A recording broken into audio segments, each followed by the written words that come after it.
करण्यापूर्वी थोडासा परिहार म्हणजे गेली 48 वर्ष श्री क्षेत्र नायगाव या गोकुळाष्टमी निमित्त अखंड हरिनाम सप्ताह जो सुरू आहे आणि त्यात दुग्ध शर्करा योग असा म्हणजे संत श्रेष्ठ कैवल्य साम्राज्य चक्रवर्ती ज्ञानेश्वर माऊली यांचा 750वा जन्मोत्सव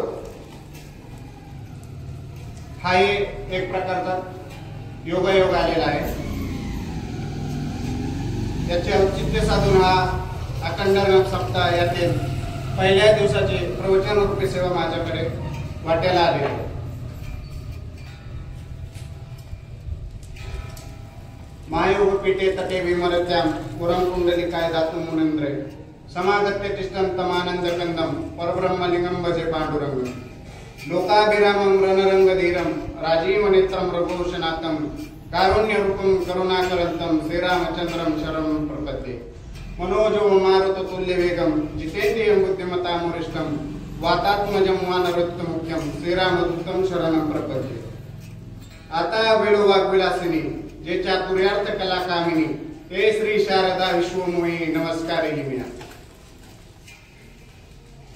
परिसुत्तीचे अर्थ जे आपण होऊन निवृत्त अनुष्ठानाने जगा देत वडील जे तयांची आचरती पावले पावनी सात्विक श्रद्धा चाले तो त्याची फळ ठेविले ऐसेला। जन्माला आलेला मनुष्य जन्माला आलेला मानव कुणाचं ना कुणाचं अनुकरण करूनच जीवन जगत असतो। कोणी असो लहान मुलं असतील आपल्या आई वडिलांचं आचरण करतात, शाळेतील विद्यार्थी असतील आपल्या शिक्षकांचं वर्ण आचरण करतात, शिष्य आपल्या गुरुचं आचरण करतो। 90-95% समाज याच अनुषंगाने आपलं जीवन जगतो। क्वचित काही लोक आपल्या आपल्या स्वतःच्या मनाने जगतात, पण 90% हा समाज साधू संतांच्या आचरणाने जगत असतो। तर हे शास्त्र याचा एक शास्त्रामध्ये न्याय निवड आलाय, कोणाच्या अनुषंगाने आपण जगलं पाहिजे किंवा कोणाच्या मार्गाने आपण चाललं पाहिजे आणि कोणाच्या मार्गाने आपण गेलं नाही पाहिजे। तर 7 प्रकारचे लोक आहेत, त्या लोकांच्या मार्गाने आपण कधी जायचं नाही। खरा हा म्हणजे गाढव, गाढवाच्या पाठीमाग आणि कुत्र्याच्या पुढे कधी जायचं नाही, कारण कुत्र्याच्या पुढे गेलं तर कुत्रा वाचका काढतो आणि गाढवाच्या पाठीमाग राहिलं तर गाढव निश्चितच लात मारतो।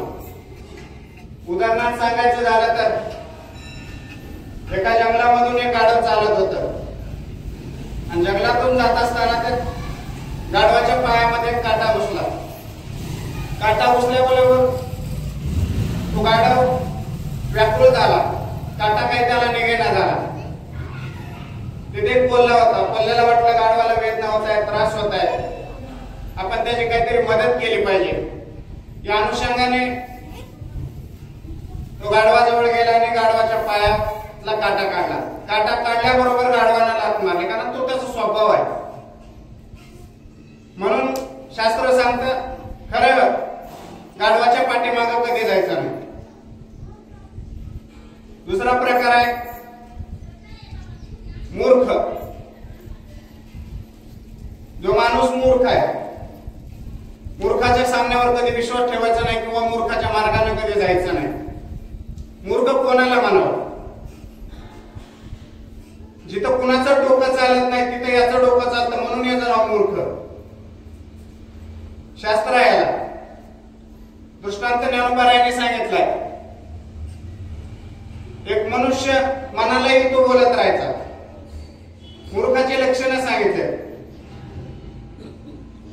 छोटस कुटुंब असतं आणि त्या कुटुंबामध्ये एक मुलगी लग्नाला आलेली असते आणि त्या मुलीचं लग्न या मूर्ख माणसामुळे 10 ते 12 वेळा मोडलं होतं। असेच पाहुणे आले की हा काहीतरी बोलून जायचं, त्यामुळे लग्न मोडायचं।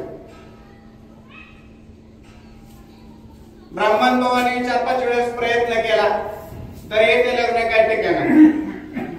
ब्राह्मणांच्या जर जमत नसेल तर तुम्हाला काय त्याप्रमाणे उद्या पावणे येता संध्याकाळी सर्व कुटुंबाची बैठक बसली आणि बैठकीमध्ये सर्वांनी सांगितलं की उद्या काही बोलायचं नाही, कारण मूर्खपणा म्हणजे मूर्खस्थ मौनस्तः, मूर्ख माणसानं कधी मौन धारण केलं पाहिजे, कारण ते एक नंबर तर त्याच्यासाठी उपयुक्त ठरतं आणि त्यात त्याच्या जीवनाचं कल्याण होतं. बैठक ठरली, घरातल्या कर्त्या माणसानं सांगितलं उद्या तू काही बोलायचं नाही, का तर तुझ्या बोलण्यामुळे प्रत्येक वेळी लग्न मोडलं जातंय. ते म्हणले असं कसं काय बोलणार नाही, मी बोलणं हा माझा अधिकार आहे. मग उद्या नवरदेव येणारा रस्त्यातच ऍक्सिडेंट झाला तर ते म्हणले असलं काय बोलू नको, का जे कोणाच्याच मनाला सुचत नाही ते याच्या मनाला सुचतं म्हणून मूर्ख. तिसरा प्रकार आहे स्वच्छता, जो स्वतःची मनमानी करतो, इतरांचं कधीच ऐकत नाही, त्याच्याही कधी मार्गाने जायचं नाही, कारण तो स्वतः स्थिर नाही. चौथा प्रकार मनस्थिर, जो मनानं चालतो, इतरांचा विचार करत नाही, मनोमार्गे गेला तो येतेची मुकाला. कारण जो स्वतःच्या मनानं चालतो, इतरांचा कधीही विचार करत नाही, त्याच्याही अनुषंगाने आपण कधी जायचं नाही. आपण जायचं साधू संतांच्या अनुषंगाने, आपण जायचं ज्ञानोबारायांच्या पाठीमागे, आपण जायचं माऊलींच्या पाठीमागे.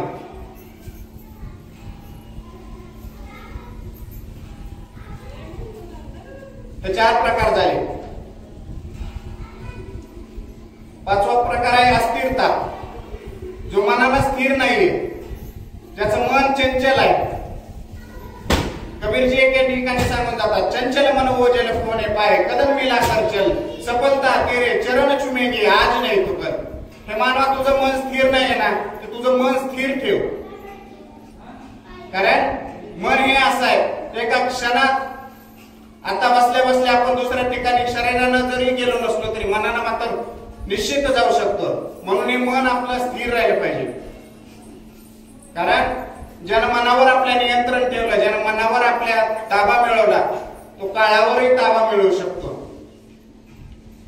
उदाहरणार्थ सांगायचं झालं तर आपलं मन आपल्याला कुठंच कसं रमू देत नाही ते सांगण्याचा प्रयत्न करतो. एक दुकानदार होता, त्या दुकान त्याचं मार्केटमध्ये होतं आणि त्याच्या दुकानाच्या थोडस शतपावलावर एक दारूचं दुकान होतं. तो मनुष्य त्याचा दिनक्रम ठरलेला, दुकान जायचं, सकाळी दुकान वगैरे उघडायचा, दिवसभर जे काही धंदा पाणी वगैरे करायचा, संध्याकाळी येता बरोबर थोडीशी दारू प्यायचा आणि घरी यायचा. हा त्याला 35 वर्ष जवळजवळ नित्यक्रम चालू होता, त्याचं ते ठरलेलं. बरेच दिवस हे चालू झालं, त्याच्या लक्षात आलं घरच्यांनी वगैरे काय दारू पीत जाऊ नको, एवढा तुझा सुंदर असा प्रपंच आहे, तुझा धंदा आहे, सगळं व्यवस्थित चालतंय, मग तू असं काय करतोय? कशासाठी सांगतोय? मन हे आपलं स्थिर पाहिजे. जोपर्यंत तो जात होता, तो त्याचा नित्यप्रेम होता, तोपर्यंत त्याला कधीही मनाने विरोध केला नाही. पण त्याच्या लक्षात आलं की आपल्यासाठी हे घातक आहे, आपण हे कुठेतरी बदललं पाहिजे. या अनुषंगाने त्याने ठरवलं की आपण ते बंद करायचे. बंद केल्याबरोबर सकाळी त्यानं स्नान आधी वगैरे केला, दुकानाकडे निघाला. जाता बरोबर त्या दुकानाच्या थोडस जवळ आलं, त्याने ते दुकान बघितलं आणि त्याच्या मनाची चालू झाली स्थिती, अवयला काय होतंय, जायचं की नाही, काय करायचे. मन, मी कशासाठी सांगतोय, मन त्याला सुधारू देत नाही. कारण मन जर आपलं स्थिर नसेल आणि मन स्थिर असेल तर काय होतं हे सांगतो. जोपर्यंत त्याचं मन स्थिर होतं, तो नित्यक्रमाने जायचा यायचा, संध्याकाळी जे काय तो नित्यक्रम आहे तो थोडीशी घेऊन आपलं हे करायचं. पण आज त्याचं मन त्याला शाबूतच ठेवत नव्हतं, सतत चंचल मन होत होतं. दिवसभर केला, दुकान उघडलं, दुकानामध्ये 2-3 तासाला त्याचा ते लक्ष होतं, आज आपण काहीतरी विसरलोय काहीतरी, कारण त्याचं मन त्याला स्थिरच राहू देत नव्हतं. अशा मनानं अस्थिर असलेल्या माणसाच्या कधी मार्गाने जायचं नाही. आणि शेवटचा सांगितलंय अनुभव, ज्याला अनुभव नाहीये, जो कर्तव्यदक्ष नाहीये, अशा माणसाच्या मार्गाने सुद्धा आपण कधी गेलं नाही पाहिजे.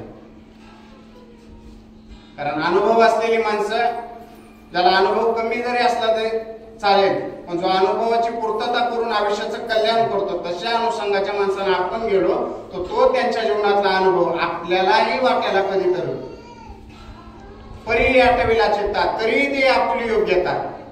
कारण अशी लोक, त्यांची जी योग्यता आहे, त्यांच्या जीवनात केलेलं त्यांनी पाप पुण्य असेल किंवा आपल्या जीवनातलं जे पाप असेल ते पाप ते सहजरित्या त्यांच्या अनुषंगाने त्यांच्या दर्शनाने आपल्या जीवनातलं पाप सहज नाही म्हणजे सहज नाही समजत अशा लोकांच्या मार्गाने आपण जायचं. हे झाले 7 प्रकार.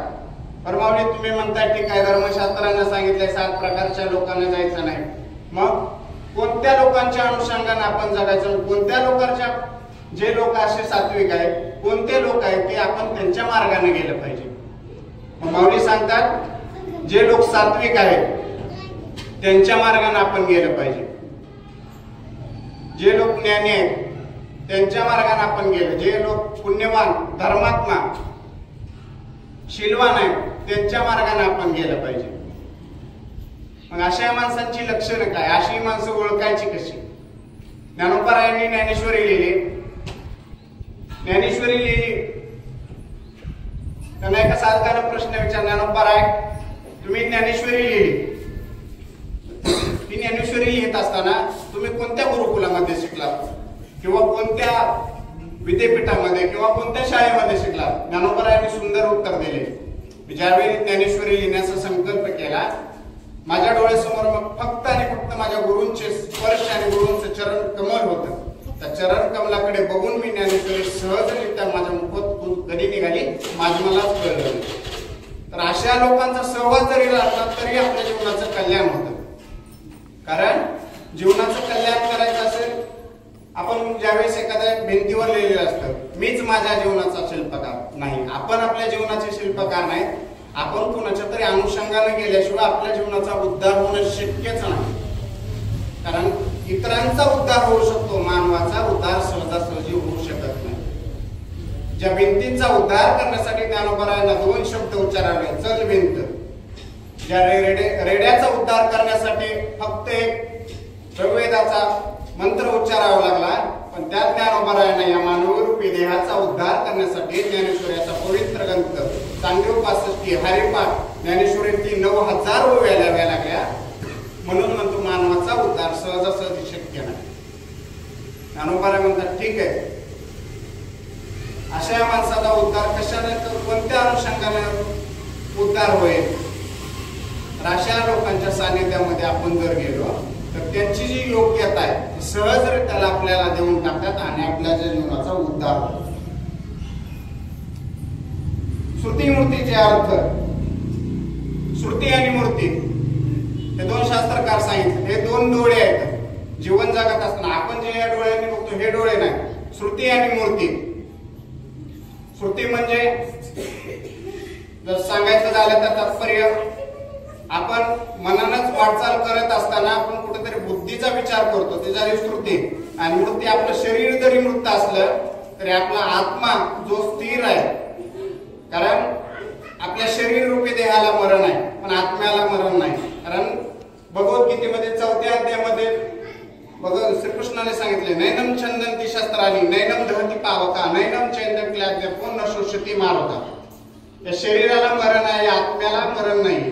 आत्मा आपला स्थिर आहे, तिकडे नाही तिकडे भटकत राहतो. मग जो आत्मा आहे तो स्थिर राहण्यासाठी हा मानवी रूपी देहाचा आपल्याला अंगीकरण करावं लागतं. या मानवी रूपाचं कल्याण करण्यासाठी ज्ञानेश्वरी असा पवित्र ग्रंथ आहे. त्यामुळे आपल्या जीवनाचा निश्चितच उद्धार होतो. काही लोक तर्क वितर्क करतात, आपण त्या भानगडीत पडायचं नाही. ज्ञानोबरायांनी सांगितलं ठीक आहे, तुम्ही म्हणतात त्या अनुषंगाने आम्ही 7 लोकांच्या समोर मार्गाने गेलो नाही आणि 5 लोकांच्या जे तुम्ही मार्ग सांगितलं त्या मार्गाच्या लोकांना त्या मार्गाचे लोक गेले त्यांच्या मार्गाने आम्ही गेलो. पण धर्मशास्त्र सांगतं श्रीकृष्णाने जे प्रश्न विचारला होता त्याचं 16व्या अध्यायात ते निरूपण सांगितलं. भगवान श्रीकृष्ण अर्जुनाला सांगतात अर्जुना जो माणूस जो मनुष्य धर्मशास्त्रानुसार आपली आराधना करतो, धर्मशास्त्रानुसार परमार्थ करतो, त्या परमार्थानुसार जर केला तरच त्याला मोक्षाची प्राप्ती होते. मग त्याचं निरूपण ज्ञानोबरायांनी 17व्या अध्यायामध्ये केलं. ज्यावेळी अर्जुनाने प्रश्न विचारला श्रीकृष्णाने उत्तर दिलं त्यावेळी अर्जुनाने परत प्रश्न विचारला. अर्जुन म्हणतात हे भगवंता तू म्हणतोय ते खरं आहे, पण धर्मशास्त्रानुसार जगायचं म्हणलं तर धर्मशास्त्र एवढा सोपा नाही. कारण शास्त्राचा परमार्थ करणं सहजासहजी सोपं नाही महाराज. तर तक्षक हा धर्मशास्त्राला परमार्थ करायचा म्हणजे तक्षक जो नाग आहे त्या नागेवरचा जो मणी आहे मुकुटमणी तो काढायचा आणि सिंहाच्या नाकातल्या केसामध्ये तो व्हायचा आणि आपल्या गळ्यामध्ये अर्पण करायचा असं शास्त्र सांगते। या शास्त्रानुसार गेलं तर आपल्या जीवनाचा होतं हे सहजासहजी आपल्याला शक्य आहे का? जर आपण तक्षक नागाच्या जवळ गेलो तर मणी तर बाजूला सोडा त्याच्याकडे बघितल्याबरोबर आपल्या जीवनात आपल्या माणसाच्या अंगाचा लाहिलाहीपणा होतो आणि मणी तर खूप दूरची गोष्ट आहे। पळता भुई सपाट होऊन जाईल माणसाची। आणि जर सिंहाच्या नाकातला केस काढण्यासाठी गेलो सिंहाने जांभळी दिल्याबरोबर आपल्या जीवनाची काय अवस्था होईल आपल्याला समजणार नाही। मग हे शक्य आहे का? मग भगवान म्हणतात बरोबर आहे अर्जुना तू म्हणतो तोही बरोबर आहे। मग आपल्याला त्या मार्गाने जायचंच नाही पण जे लोक जे साधू जे संत जे मुनी त्या मार्गाने गेले त्या मार्गाने फक्त आपण त्यांच्या पावलाने जावे त्यांच्या जर मार्गाने आपण गेलो तर आपल्या जीवनाचा निश्चित उद्धार होणार आहे। कारण मार्ग दाखवून गेले आधी दयानिधी संत दे त्यांनी मार्ग दाखवलेला आहे फक्त आपल्याला रस्त्याने चालायचं काम करायचं तो रस्ता निश्चितच आपल्याला भगवंताच्या पायाजवळ नेऊन ठेवणार कारण त्यांनी तो रस्ता दाखवलेला आहे। ठीक आहे तुम्ही म्हणताय ना त्या रस्त्याने आम्हाला जायचं मग असे लोक ओळखायचे कसे त्यांची लक्षणं काय? लक्षणाचा विचार केला तर 17व्या अध्यायातील 92 मध्ये त्यांनी सांगितलेले आहेत लक्षणं की ही लोक ह्यांची योग्यता आपल्याला सहज देतात। दुसरी गोष्ट ही लोक यांनी सांगितले मूर्ख मूर्छिता दोन सांगितले मूर्ख वेगळं मूर्छित वेगळं मुमुक्ष वेगळा शब्द। मूर्ख काय जे लोक परमार्थ करतात आपल्या भाषेत सांगायचं झालं तर आपण संध्याकाळी कीर्तन भजन करतो एखाद्या गायकाला आपण चाल देईल तो चाल म्हणतो आणि चाल झाल्याबरोबर तो त्याचा परमार्थ झाला चाल म्हणणं हा त्याचा गुणधर्म झाला तो त्याचा स्वभाव झाला तो मूर्ख नाही तो मुमुक्षु झाला पण चाल म्हणल्याबरोबर पाठीमागे लगेच तंबाखू चोरतोय हा परमार्थ कामाचा नाही हा झाला मुमुक्षु। मग काही लोक मूर्ख असतील ते मुमुक्षु नाही आणि जे मुमुक्ष आहेत ते मूर्ख नाही।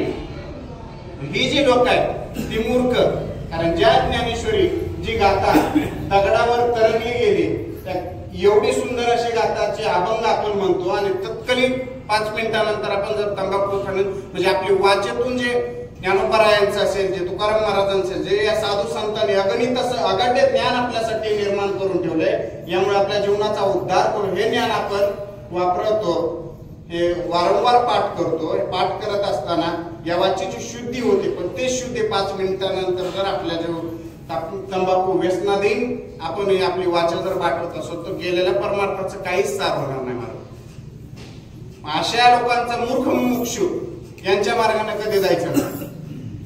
मग उदाहरणार्थ सांगायचं झालं तर माऊली म्हणतात पूर्वीच्या काळी कसं होतं अग्नी हा प्रकार नव्हता मग पूर्वीचे लोक काय करायचे पालापाचोळा वगैरे गोळा करायचे आणि ठिणगीवर ठिणगी आपण त्याला गारगोटी म्हणतो गारगोटीला गारगोटी लावायचे आणि अग्नी करायचे। मग बाकीचे लोक काय करायचे जिथं अग्नी लागलेला आहे तिथं त्यांचा दिवा घेऊन यायचे आणि दिवा लावायचे।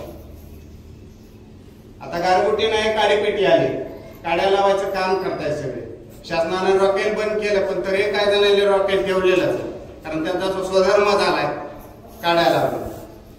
मग अशी लोक असं म्हणणार नाही पूर्वीच्या काळी लोक इमानदार होते ते म्हणायचे नाहीत की यांनी जाळ लावलाय आपण कसं जाऊन तिथं दिवा लावा हा झाला एक गुणधर्म। अशा लोकांच्या मार्गाने आपण जायचं।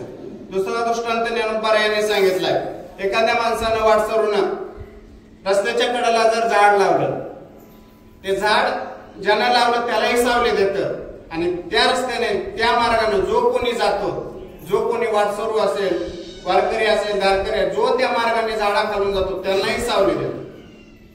अशा लोकांच्या मार्गाने आपण जायचं कारण त्याचा तो स्वधर्म आहे।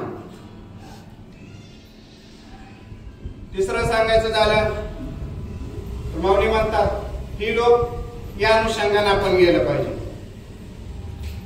तिसरा दृष्टांत सांगितलाय एखाद्या माणसानं घर बांधलं घर बांधल्याबरोबर पुढं थोडस पटांगण ठेवलेलं आहे पटांगण ठेवलेलं आहे रस्त्याच्या कडेने जाताना पत्र्याचे शेड वगैरे मारलेले आहे रस्त्याच्या कडेने खूप जोरात पाऊस येतोय पाऊस आल्याबरोबर आपली जी वळकट वगैरे आहे ती आपण घ्यायची आणि त्या घराच्या पुढे जाऊन उभा राहायचं, तो मनुष्य म्हणणार नाही तुमच्या दारात काम.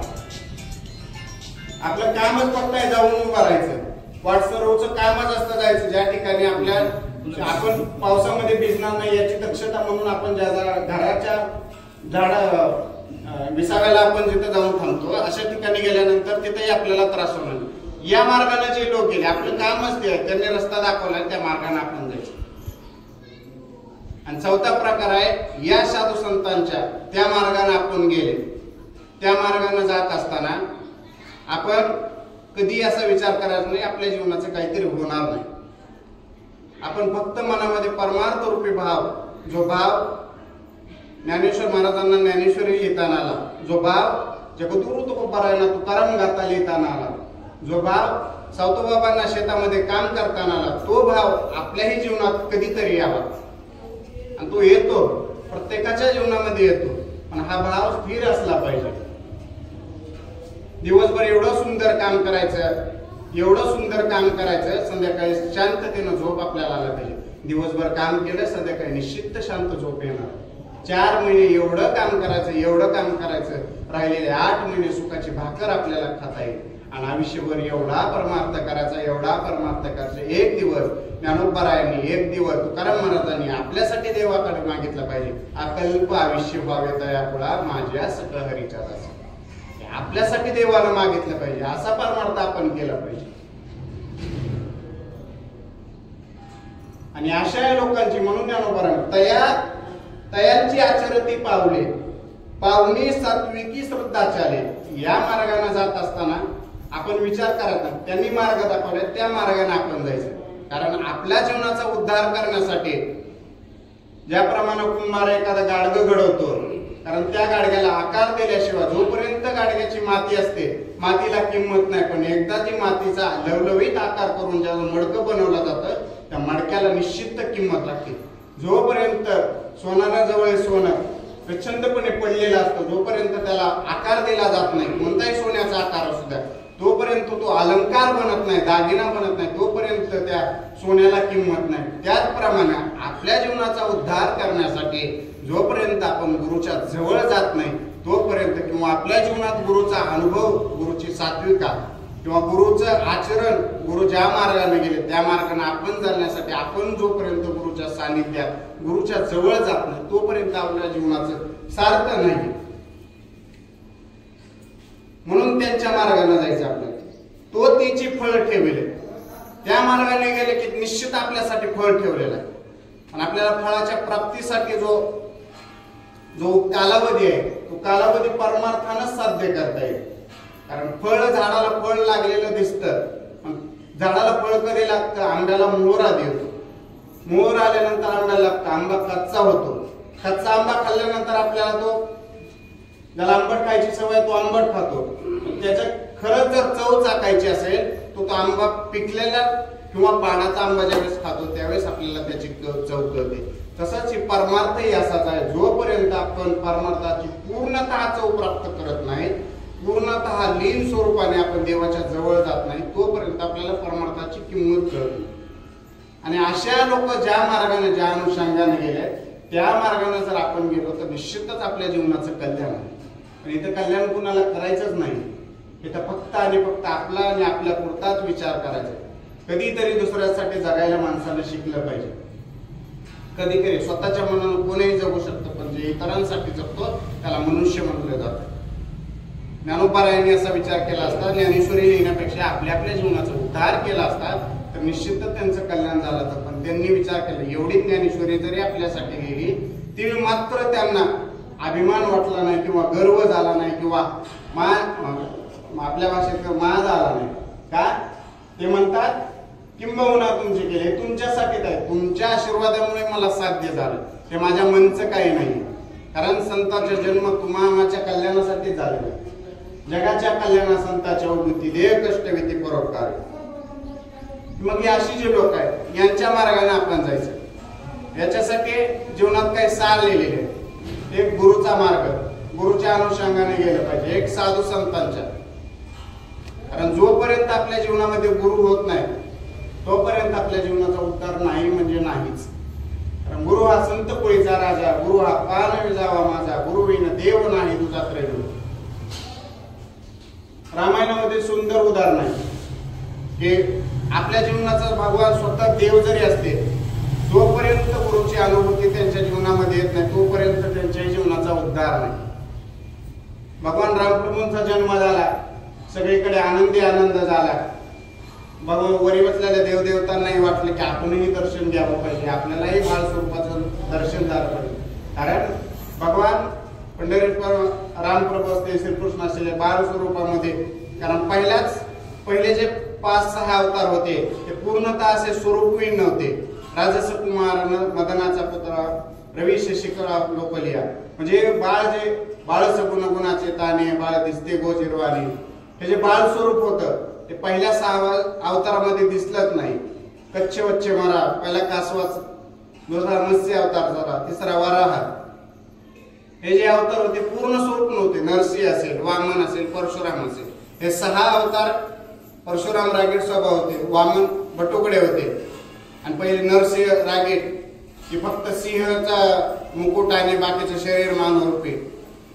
वराह डुकराचा अवतार, कच्छ कासवाचा अवतार, मत्स्य माशाचा अवतार. हे 6 अवतार असे नव्हते. पण 7वा जो अवतार रामप्रभूंचा, त्याचं दर्शन घेण्यासाठी सर्व देव मानव अस्तावलेले होते. मग महादेवांनाही वाटलं की आपणही दर्शन घेतलं पाहिजे, या बाळ स्वरूपाचं आपण लक्षण घेतलं पाहिजे.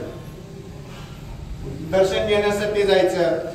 भगवान महादेवांचं, भगवान शंकरांचा अवतार बघून त्यांना कोणीही आतमध्ये सोडणार नाही याची त्यांना पूर्वकल्पना होती. आता तर जायचं ठरलंय. मग त्यांनी काय केलं, अवतार घेतला त्यांनी आणि अयोध्येमध्ये आले. सोबत सप्तशृंगी ऋषी आले. सप्तशृंगी ऋषी आले, त्यांनी अवतार घेतला. भगवान शंकरांनी सांगितलं दौंडी चालू. रामप्रभूंना समजलं की भगवान महादेव आपल्या दर्शनासाठी आलेले आहेत, कारण त्यांना एकमेकाचं मन ओळखला जायचं. तसं बरोबर भगवान रामप्रभूंनी रडण्याचा जोरजोरात रडण्यास सुरुवात केली. कौशल्य माता चिंतेत पडल्या, काही सुमित्रा. आश्चर्य वाटलं, आतापर्यंत शांत होता, अचानक असं काय झालं की रामप्रभू रडू लागले. मग रडू लागल्याबरोबर कोणाच्याच याला ते शांत होईना झाले. कोणी याचं समजायचं, कोणी याचं समजायचं, हे करू का, खेळणं लावायचं, हे करायचं, कोणीतरी नकल करून दाखवायचं, पण ते काही शांत होण्याचं नावच घेणार आले. मला सारखं रडू लागले. मग पूर्वीच्या काळी दौंडी द्यायची पद्धत होती. दशरथ राजांनी दौंडी देण्याचं सेवकाला आज्ञा केली, जा दौंडी देण्याला सांगितलं गावामध्ये दौंडी, जो कोणी माझ्या मुलाला शांत करेल, जो कोणी रामप्रभूला शांत करेल की त्याला आपण बक्षीस देऊ, पण त्याचं रडणं थांबलं पाहिजे. दौंडीकार गेला गावामध्ये, दौंड ऐका हो, जो रामप्रभूंना शांत करेल, जो बाळाला शांत करेल त्याला राजाने एक बक्षीस देण्याचं ठरवलं आहे. त्याच्यासाठी सर्व लोकांची गर्दी होईल. कोणीतरी येत आहे, काहीतरी सोन करत आहे, कोणी हसवण्याचा प्रयत्न करत आहे, कोणीतरी येते जोकर करत आहे. ही वार्ता अशाच महादेवांच्या कानावर गेली. सप्तशृंगी ऋषी तिथंच आले होते योगायोगाने, त्यांना दर्शन घेण्यासाठीच ते तिथं आले होते. आल्याबरोबर मग आतमध्ये त्यांना प्रवेश नाही. द्वारपालांनी आल्याबरोबर लगेच थांबवलं, तुम्हाला आत जाता येणार नाही. त्यांनी सांगितलं, आम्ही दौंडी ऐकलेली आहे की जो बाळ स्वरूपातले जे रामप्रभू आहेत त्यांना जो शांत करेल, आणि आमच्याकडे अशी एक विद्या आहे की आम्हाला बघितल्याबरोबर ती शांत होती. ठीक आहे म्हणजे दोघ जण असल्यामुळे द्वारपालांनी सांगितलं महादेव ऋषींना की तुम्ही आतमध्ये जाऊ शकता. त्यांनी ऋषीचं रूप घेतलं होतं आणि सप्तशृंगी ऋषी पण सोबतच होते.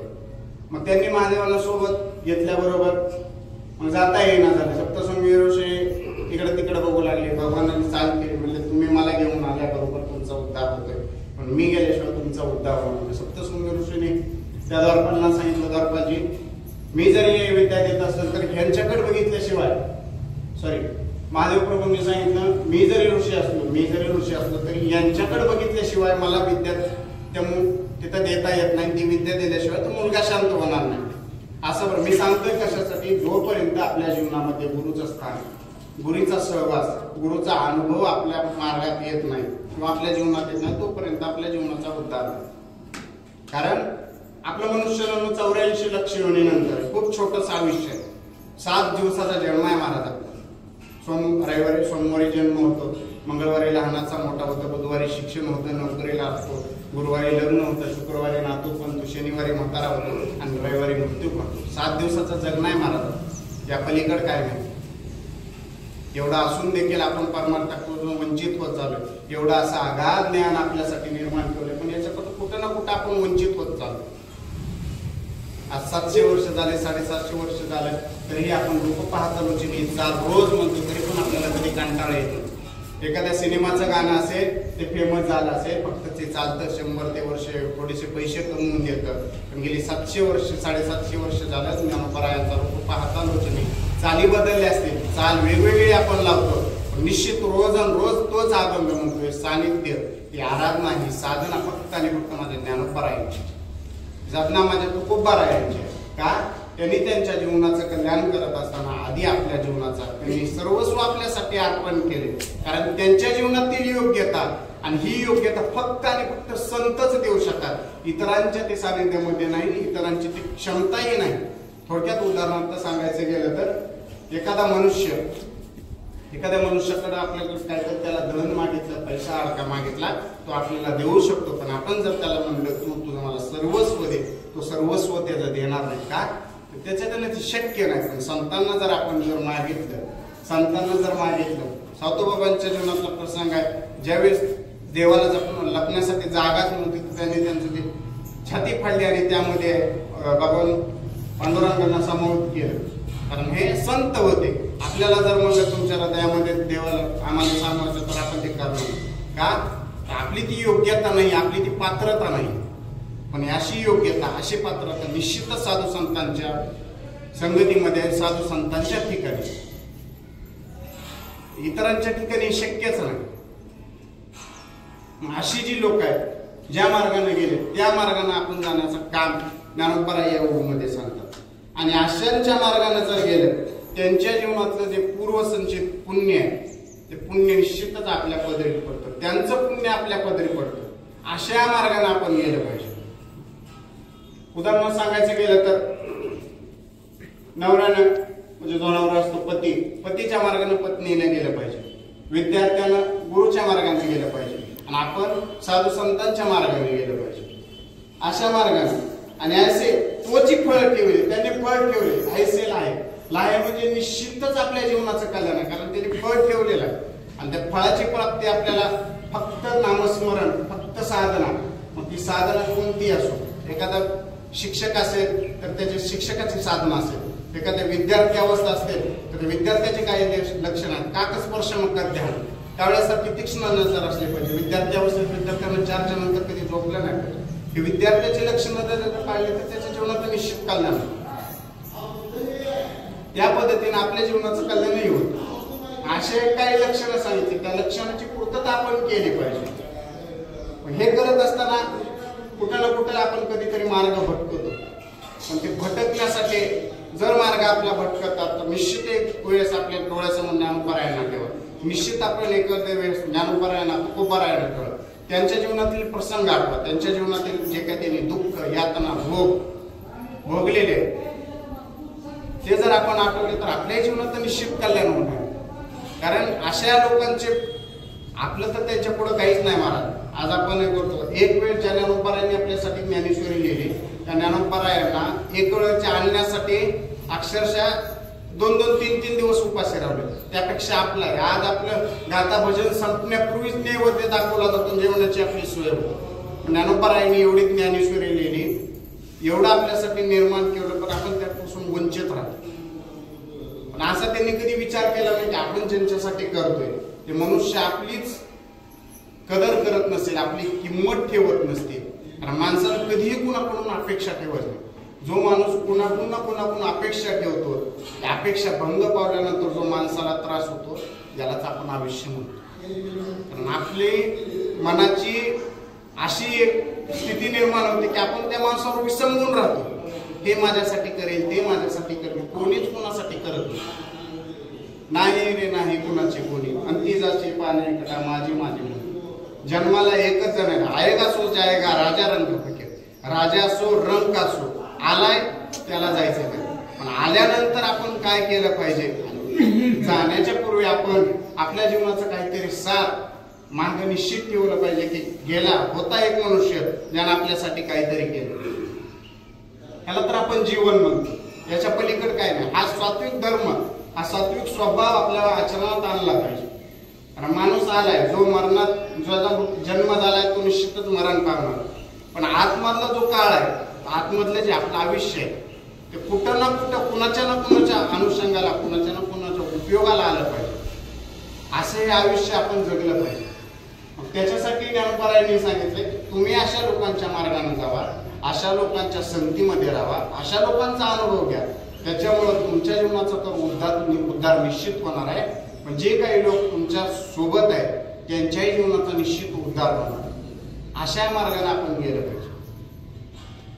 कारण काही लोक सात्विक आहे, संत आहे, साधू आहे, आपण त्यांच्या सहवासात राहतो तरी पण आपल्याला ते कळत नाही.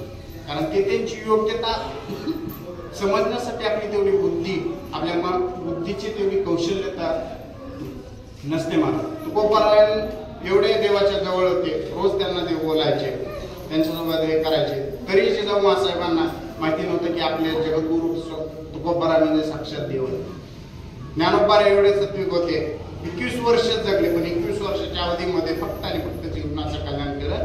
तरी आळंदीकरण लोकांना समजलं नाही की साक्षात देवाचा अवतार, महाविष्णूचा अवतार सखा मानला नाही.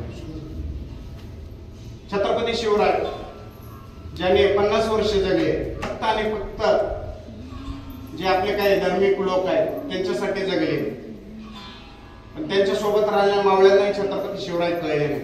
जर कळले असेल तर कल्याणच्या सुभेदाराची सून त्याने राजदरबारामध्ये पेश नसते केली.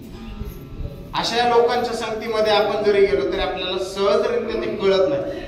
ते कळण्यासाठी ते आचरण कसं करतात, ते वागतात कसं, याचा पूर्वभाव आपल्याला आपण आपल्या जीवनात अवतरित केला पाहिजे. कारण काही लोकांच्या आपण किती जरी जवळ घेतलो तरी कळत नाही. कारण माणूस जोपर्यंत आहे तोपर्यंत त्याची किंमत कळत नाही, माणूस गेल्यानंतर त्याची किंमत कळते. पण जोपर्यंत आहे तोपर्यंत त्याला जपण्याचा प्रयत्न करा. अशा लोकांच्या संगतीमध्ये आपण गेलो तर आपल्या जीवनाचं निश्चित कल्याण होतं. आणि या अशा मार्गात गेल्यानंतर एक दिवस आपल्याही जीवनामध्ये ज्याप्रमाणे ज्ञानोबाराय तुकोबाराय देवाच्या जवळ गेले, त्यांनी त्यांच्या जीवनाचं कल्याण केलं, तशाच अनुषंगाने उदाहरणार्थ सांगायचं झालं तर जनाबाबा असतील, परसराम बाबा असतील, जे जन्माला आल्यानंतर ज्या मार्गाने गेले त्याच मार्गाने आपणही एक दिवस त्याच मार्गाने आपण जाण्याचा प्रयत्न करू. आणि अशीच प्रार्थना आपण ज्ञानोबाराय तुकोबाराय भगवान श्रीकृष्ण परमात्मा यांच्या चरणी अर्पण करून आपण या ठिकाणी थांबू.